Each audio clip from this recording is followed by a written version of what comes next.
तो रणवीर सिंह की film Dhurandhar the revenge release हो चुकी है। पहले पार्ट की सफलता के बाद इस फिल्म को लेकर हाइप तो जबरदस्त है, पर क्या वाकई धुरंधर 2 पहले पार्ट जितनी ही दमदार है या कहीं कोई कमी रह गई? चलिए बात कर लेते हैं। तो हाय दोस्तों, मेरा नाम है आकाश और आप देख रहे हैं अमरोजाला.com। तो पिछले पार्ट में जिस तरह से रणवीर, अक्षय, माधवन और अर्जुन से लेकर सबके किरदारों को बराबर स्पेस दिया गया था, इस बार पूरी फिल्म रणवीर के कंधों पर टिकी हुई है।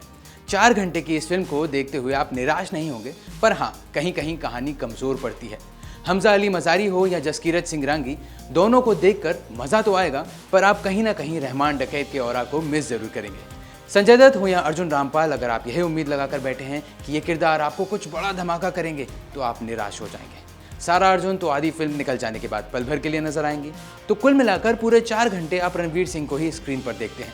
हाँ, माधवन और राकेश बेदी जरूर बीच बीच में जान फूंकते नजर आएंगे। कहानी क्या है, इस पर बात करते हैं। इसे 6 चैप्टर में बांटा गया है। शुरुआत फ्लैशबैक से होती है, जहां जसकीरत सिंह रांगी यानी रणवीर सिंह और उनके परिवार की बैक स्टोरी दिखाई जाती है, जो बेहद दर्दनाक है।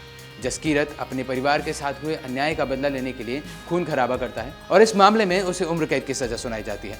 आगे जाकर आईबी डायरेक्टर अजय सान्याल यानी आर माधवन उसे देश के लिए कुछ करने का मौका देते हैं और यहाँ से शुरू होती है हमजा अली मजारी की कहानी। इसके बाद जसकीरत पाकिस्तान में इंडिया का एजेंट बनकर एंट्री लेता है, जहाँ उसका नाम हमजा होता है। इसके आगे की कहानी आपने फिल्म के पहले पार्ट में देखी थी और अब कहानी सीधा पहुँचती है रहमान डकैत की मौत के आगे। रहमान की मौत के बाद हमजा उसके छोटे भाई उजैर यानी कि दानिश पंडोर को लियारी की गद्दी पर बिठाकर अपने मकसद में आगे बढ़ता है। आगे जाकर मेजर इकबाल यानी अर्जुन रामपाल हमजा की मुलाकात अपने बड़े साहब से करवाते हैं, जिनका फिल्म में सबसे खास रोल है। अब कौन है ये बड़े साहब? क्या हमजा का असली मकसद इन्हीं बड़े साहब को मारना है? क्या वो इस मकसद में कामयाब हो पाएगा? ये जानने के लिए आपको फिल्म देखनी होगी। बात करते हैं अभिनय की, तो पूरी फिल्म में रणवीर सिंह स्क्रीन पर छाए हुए हैं। मैंने पहले भी कहा था और फिर से कहूँगा, रणवीर भले ही ऑफ स्क्रीन कैसी भी हरकतें करते हों, पर कैमरा ऑन होते ही वो इतने सीरियस हो जाते हैं और हर किरदार में परफेक्ट लगते हैं। उनका कोई सीन कमज़ोर नहीं, गुस्सा हो, एक्शन सीन हो, इमोशंस हो, सब कुछ परफेक्ट है। अर्जुन रामपाल को इस पार्ट में ज़्यादा स्क्रीन स्पेस मिला तो है, पर उनका किरदार वैसा भयानक नहीं गढ़ा गया जैसा पहले पार्ट में दिखाया गया था।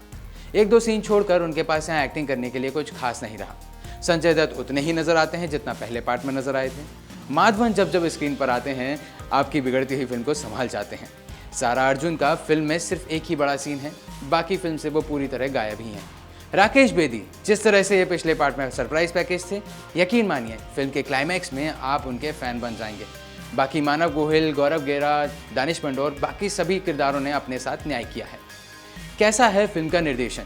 इस पूरी फिल्म के लिए आदित्य दत्त ने जो कमाल की रिसर्च और डिटेल वर्क किया है, वो काबिले तारीफ है। यही धुरंधर के हिट होने की एक बड़ी वजह भी थी।